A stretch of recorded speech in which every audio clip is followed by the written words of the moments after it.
Balawi sebagai cucu Nabi dosa besar, dzambun kabir, yajibu alaihin nar illam yatubu. Kalau tidak tobat neraka, yakin seyakin-yakinnya mereka neraka. Kenapa? Karena sudah jelas 1 tambah 1 itu 2, dia katakan 22. Pokoknya 1 tambah 1 22. 1 tambah 1 itu 2, 2-nya 1. Tidak bisa. Saya husnudzon bahwa 1 ini sebenarnya 11, 1 lalu yang satunya sebenarnya 11. Jadi 11 tambah 11 itu 22. Nggak bisa, ini sudah nyata 1. Ininya tambah 1, 1 tambah 1 2. Nggak bisa. Kita husnudzon 1 ini sebenarnya ada di sampingnya angka 1 lagi. Jadi 1 itu 11 tambah 11 sama dengan 22. Ini orang yang model begini sama dengan orang yang hari ini menerima Balawi sebagai cucu Nabi. Diskusi terdaeken, diminta dalilna tapi mereka menganggap orang-orang yang membatalkan nasab Balawi bukan keturunan Nabi, bukan keturunan Nabi bil yaqin, itu sebagai orang-orang pemecah belah umat. Yang mecah belah umat Rasulullah itu ente.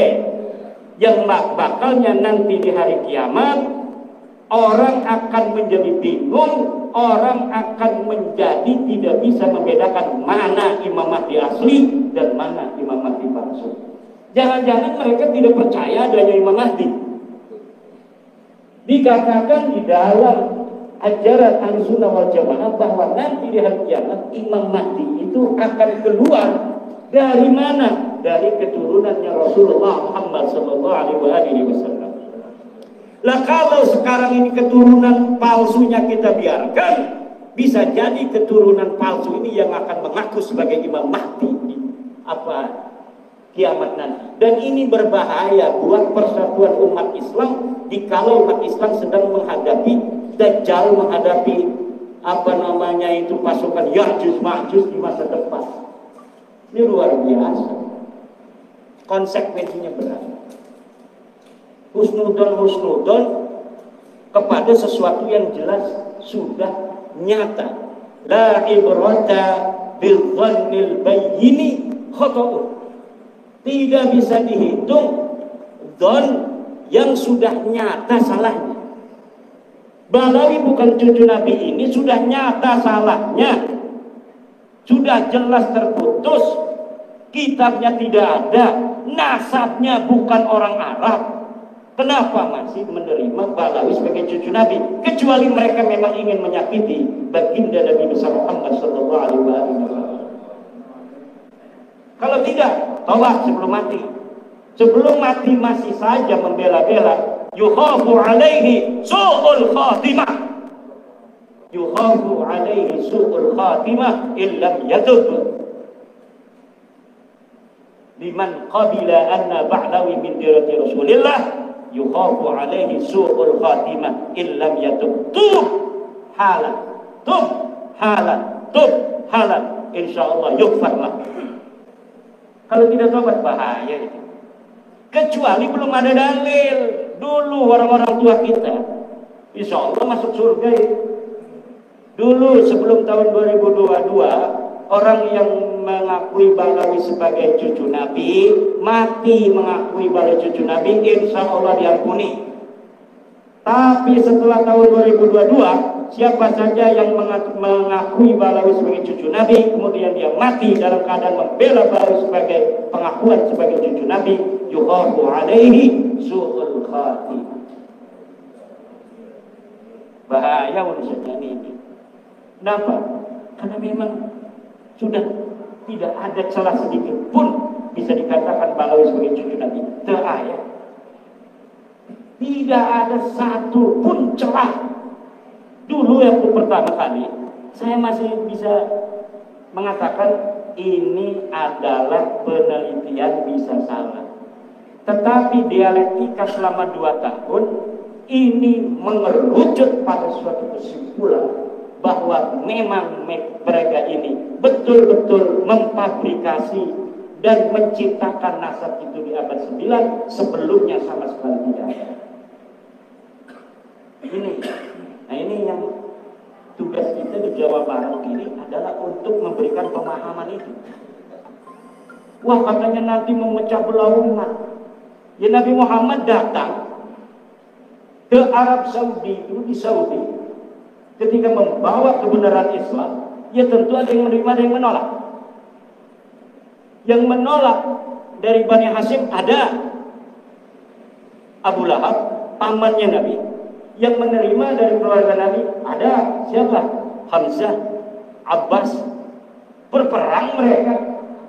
Tapi ujungnya, qul ja'al haqq wa zahaqal batil, innal batil kana zahuqa.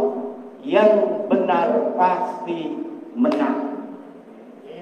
Yang menang pasti enggak. Yang benar pasti menang. Kalau ada orang batil menang itu sementara, tapi ujungnya dia akan kalah, hancur. Itu Al-Quran yang mengatakan wa qul ja'al haqq wa zahaqal batil innal batila kana zahuqa.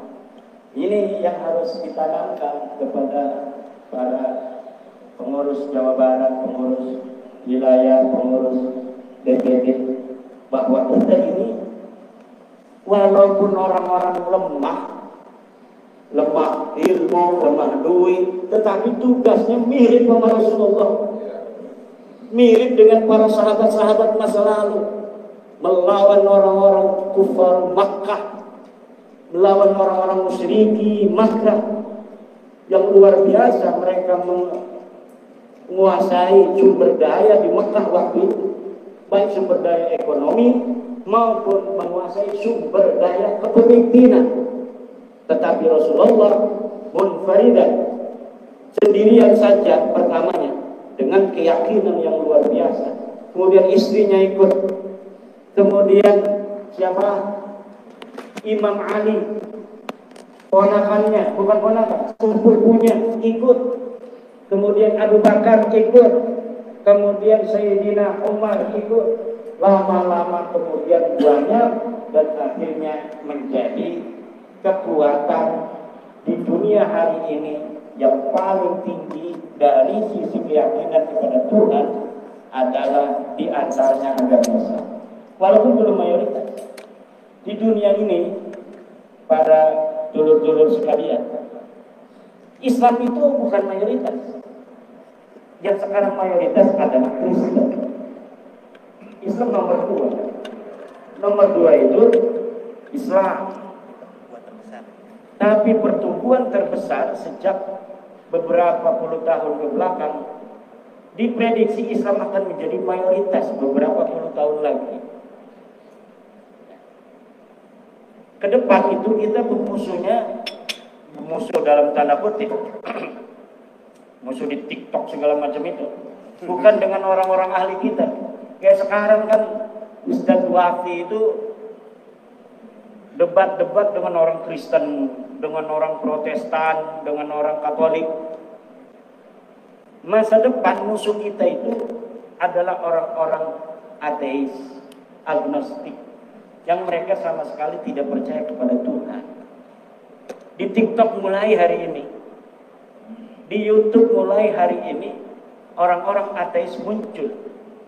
Mereka pertama ingin mendapatkan kesamaan hak di negara Indonesia, bahwa walaupun negara kita ini berdasar Pancasila dengan sila pertamanya ketuhanan yang Maha Esa, tetapi orang-orang ateis ingin diberikan hak juga. Nah, ini ke depan musuh kita ini adalah orang-orang ateis. Maka peradaban ilmu pengetahuan waladiyah syamsiyah yang dulu dipersiapkan untuk melawan orang-orang ateis, ini akan bermanfaat kembali. Ini harus diasah. Untuk apa? Untuk melawan filsafat orang-orang ateis yang mempertanyakan Tuhan itu ada atau tidak. Tuhan itu ilmiah apa tidak? Apakah bisa Tuhan diilmiahkan? Nah, ini nanti yang akan terjadi dengan anak-anak kita ke depan.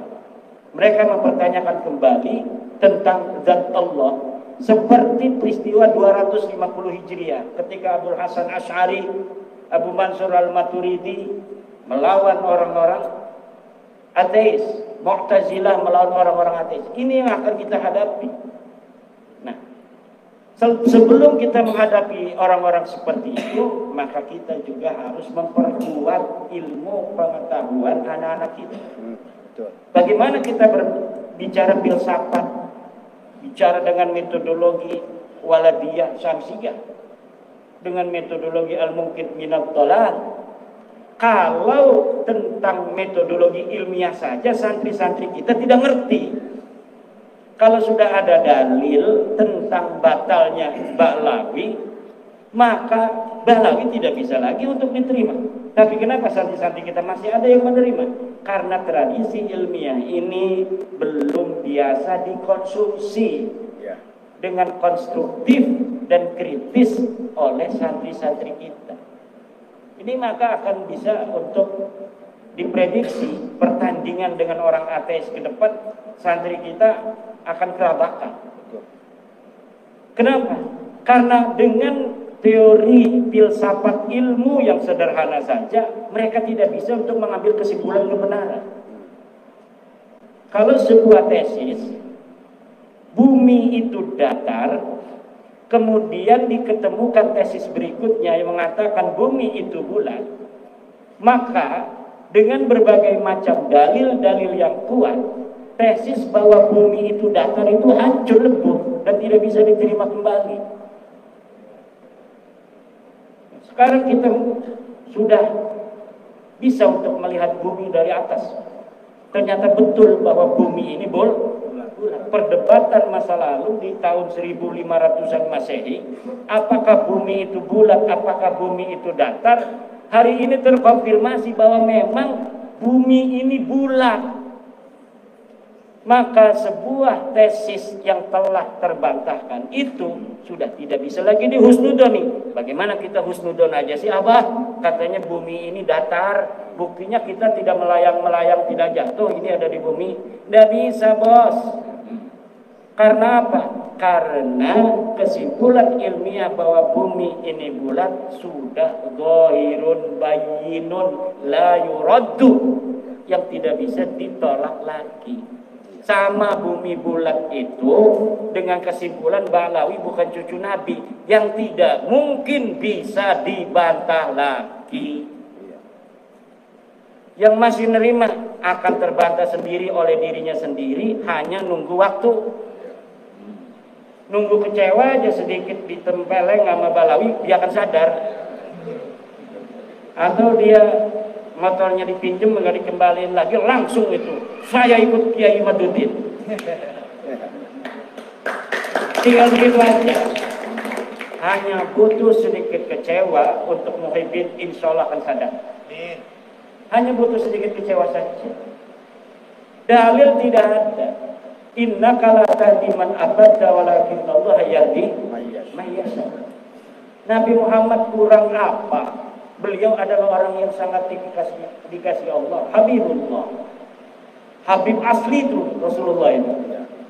Tapi tidak semua manusia di dunia mengikuti Rasulullah. Apalagi model Imaduddin Utsman yang katanya kecilnya aja tahu, katanya sama Imad itu. Iya kecilnya tahu, saya kecil dulu sih. Kalau saya langsung besar nggak bakal ada orang yang tahu saya kecilnya gimana. Orang saya kecil dulu, manusia betul-betul terlihat oleh sekampung saya. Al-kreseku ya'lamuni, al-kreseku ya'rifuni, watangrangu ya'lafuni. Gak bisa saya itu menutupi diri saya dari orang Kresek, dari orang Tangerang. Karena seluruh orang Kresek Tangerang tahu saya. Nah, ini masalahnya. Ini kita harus banyak tantangan ini Abah Syaitu ini. Tapi bisa nggak Kiai dikaitkan dengan ayat tadi? Wa mayyat tabi'u aktsaruhum illa dhanna inna dhanna la yubni minal haqqi syai'a. Dan itu kan Allah berkata tidak boleh kita itu kebanyakan manusia itu hanya hidup dari don. Sementara don itu kata Allah tidak berbeda la yubni minal haqqi syai'a.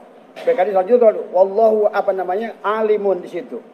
Berarti harusnya pakai ilmiah kan seharusnya. Ya itu kan perintah Allah sudah jelas. Jelas kan itu. Allah sudah jelas memerintahkan bahwa seluruh manusia itu tidak boleh mengikuti sesuatu yang dia tidak tahu. Itu Berarti dibutuhkan ilmu. iya. Innallaha alim. Di dalam Quran tadi yang disebutkan apa itu iyattabi'una illa dhanna wa in hum illa yahrusun. Mereka hanya ngira-ngira saja itu. Sedangkan kebenaran itu bukanlah ngira-ngira. Dia butuh bukti dan butuh dalil.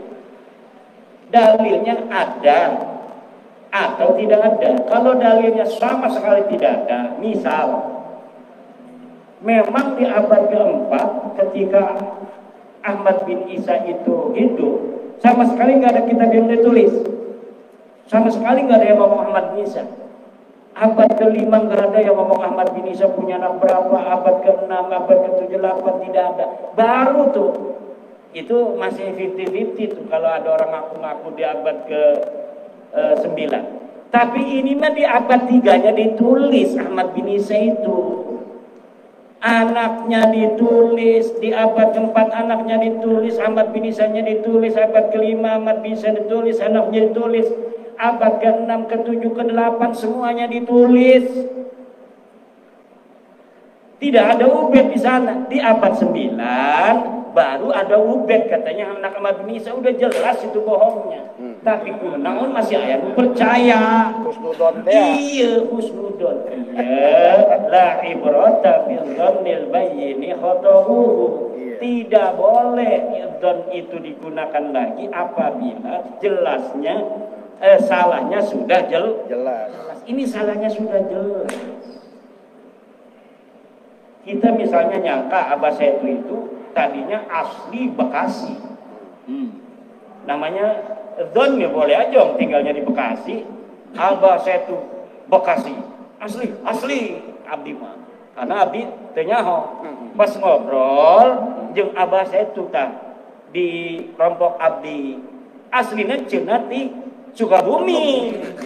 Atuh teu meunang deui abdi ngomong ka jalma bahwa Abah Setu ieu aslinya Sukabumi, aslina Bekasi.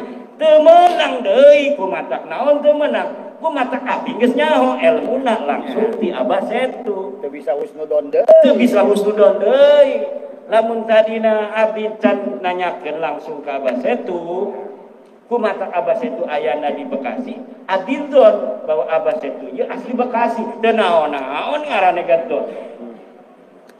Tapi ketika Abah Setu sudah ngomong saya aslinya dari Bekasi. Dari Sukabumi, mantan dewan. Masya Allah. Berarti sekarang sudah tidak boleh lagi kita ngomong Abah Setu orang Bekasi asli lahir di sini. Kalau sekarang ya orang Bekasi. Kalau sekarang udah asli Bekasi. Kenapa asli Bekasi di sini? Ya tinggalnya di sini, istrinya orang sini. Bukan. Berarti udah al-muhajir dong. Al-muhajir, Abah Setu al-muhajir ila Bekasi.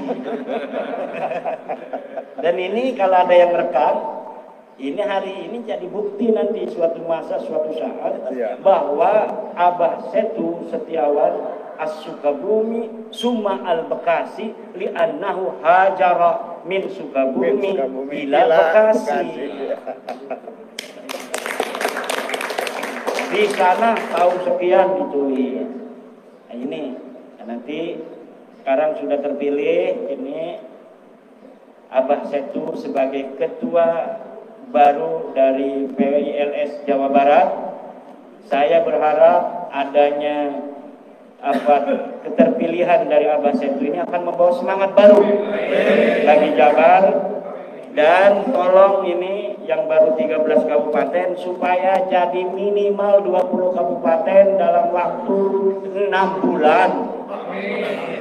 Jadi tugas dari saya sebagai ketua karateker tim pemilihan ketua PWLS Jabar yang hari ini sudah konklusif bahwa Abah Setu sebagai ketua Jabar memohon kepada ketua terpilih dan jajaran nanti agar dalam waktu 6 bulan dari 27 kabupaten kota ini 20 kabupaten sudah terbentuk PWRS demi tanah Pasundan. Karena ini lagi banyak tantangan ya di Pasundan, Bekasi, lautna ayanu ngajual cina mager, ayanu mager di Tangerang aya eta, di Bekasi aya, di Tangerang 360 bidang laut disertifikat, di Bekasi 250 hektar laut disertifikat. Ini udah luar biasa ini. Apa tujuan mereka itu ya? Ingin nguak laut dikuasai. Apa lebih murah dia itu ya? Kalau beli di Bekasi kan mahal itu di Bekasi tanah. Tapi di Tangerang kan masih murah itu tanah. Tapi mereka mau juga di laut. Padahal itu PIK 2 dia sudah beli tanah itu di mulai Kosabi sampai ke Muncung itu ribuan hektar tanah darat. Tanah darat ribuan hektar, ada PSN nih 1.700 hektar mau diambil juga, kan lumayan dia tidak menyiapkan sarana sosial, sarana umum. Nanti sarana umumnya dari tanah PSN ini. Jadi dia ini aji mumpung, dia beli tanah ribuan hektar, tapi nanti dia tidak menyiapkan wisata untuk umat, untuk masyarakat dari tanah dia yang dia beli. Tapi dia fasilitas sosialnya, pasum dan pasosnya itu nanti dari PSN itu tanah rakyat, tanah asli dari masyarakat Tangerang itu. Nah ini pinter, makanya jadi pengusaha itu kudu pinter.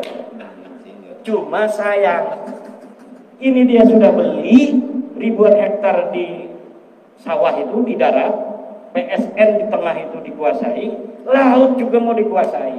Dan ini yang hari ini kemudian memicu gejolak di Tangerang. Nah, kalau menteri-menteri yang sekarang sih mungkin dia tidak ikut, tapi menteri dulu ngegeber-geber gitu. Luar biasa. Bupati yang zaman dulu ikut-ikutan geter-geter ini, Bupati Bekasi Bupati Tangerang, Sekda segala macam ini. Nah ini tantangannya banyak Jawa Barat. Ya, menteri-menteri ya secara bil jumlah sih banyak yang bagus, tapi banyak juga yang masalah. Dari anak buah Pak Prabowo ini, Pak Prabowo-nya kan luar biasa, semangatnya anti penjajahan, kita harus menunjukkan jati diri bangsa. Tapi beberapa menterinya ada yang bermasalah. Menteri petugas utusan khusus kemarin datangin Rizik Sihab, ngapain gitu, pemuda minta nasihat tentang kepemudaan kepada Rizik Sihab. Yang mau dinasihatin dari Rizik apa supaya pemuda kita teriak-teriak. Ini Raffi Ahmad ini perlu tinjau ulang. Kalau bisa ya diberhentiin aja, diberhentiin Raffi Ahmad dari utusan khusus presiden. Kenapa? Karena kurang cerdas. Jadi kan ilmu pengetahuan itu penting juga untuk pejabat-pejabat agar presiden kita ini mampu untuk menyelesaikan tugas-tugasnya. Nah kalau utusan khususnya menteri pembantu ini kurang cerdas, langkah-langkahnya ini kurang cerdas, ya nanti akan menghambat presiden. Ada yang menghina tukang es, ada yang menghina tukang ST, masalah buat presiden. Ada lagi yang gas LPG, sekarang tiba-tiba nggak ada di masyarakat, di pasaran. Kebijakannya mungkin bagus tujuannya, tapi kurang cerdasnya ini kemudian membuat gejolak di masyarakat. Ini yang harus ditinjau ulang kembali nih pembantu-pembantu model begini. Menteri Agama juga nggak bisa nurunin haji. Ongkos naik haji sebelum Pak Yakut itu 35 juta tahun 2020. Masyarakat bayarnya hanya 35 juta. dolarnya itu 15.000. Ketika Pak Yakut naik jadi 55 juta, 35 juta ya, tahun 2020, waktu sebelum Pak Yakut jadi menteri. Ketika Pak Yakut, peninggalan Pak Yakut 55 juta, naik drastis, padahal dolarnya sama. Dulu 15.000, sekarang dolarnya 16.000. Nah sekarang menteri kita agama yang baru juga tidak bisa untuk mengoreksi kebijakan-kebijakan menteri agama yang lalu. Harusnya kalau tahun 2020 bisa 35 juta itu masyarakat membayar haji, harusnya tahun sekarang bisa dikoreksi kebijakan menteri yang dulu karena alasan Covid. Kalau kemarin itu naik, sekarang sudah tidak ada Covid. Kalau misalnya saya jadi presiden, saya akan perintahkan menteri agama. Dulu waktu sebelum Covid bayarnya masyarakat 35 juta itu pergi haji. Sekarang Anda jadi menteri agama harus jadikan ongkos naik haji 35 juta kembali, kalau tidak ente mundur. Karena menteri agama itu standar bahwa dia mampu untuk menjadi menteri agama atau tidak, itu yang paling terlihat adalah dari ongkos naik haji. Dan kemarin kita lihat ongkos naik hajinya masih 35 jutaan, hanya nurun sedikit aja seidrat. Dan ini membuktikan dia tidak lebih baik dari menteri agama sebelumnya. Nah, ini banyak sekali PR-PR kita yang yang harus kita bereskan. Kita bukan hanya memberesi tentang masalah nasab, tetapi juga kita akan membantu siapapun presidennya agar presiden kita kawal untuk mampu memberikan kemajuan, kesejahteraan kepada rakyat Indonesia. Selamat kepada ABSETU yang telah dipilih secara aklamasi berdasarkan musyawarah mufakat sebagai Ketua PWI LS Provinsi Jawa Barat. Semoga dapat mengemban amanah penderitaan rakyat Jawa Barat agar dimerdekakan dari penjajahan spiritual. Dan kepada seluruh pimpinan daerah kabupaten yang sudah terbentuk dari 13 kabupaten, satu komando untuk Jawa Barat, Abah Setu Setiawan. Insya Allah barokah, manfaat dunia akhirat untuk kita dan anak cucu kita ke depan.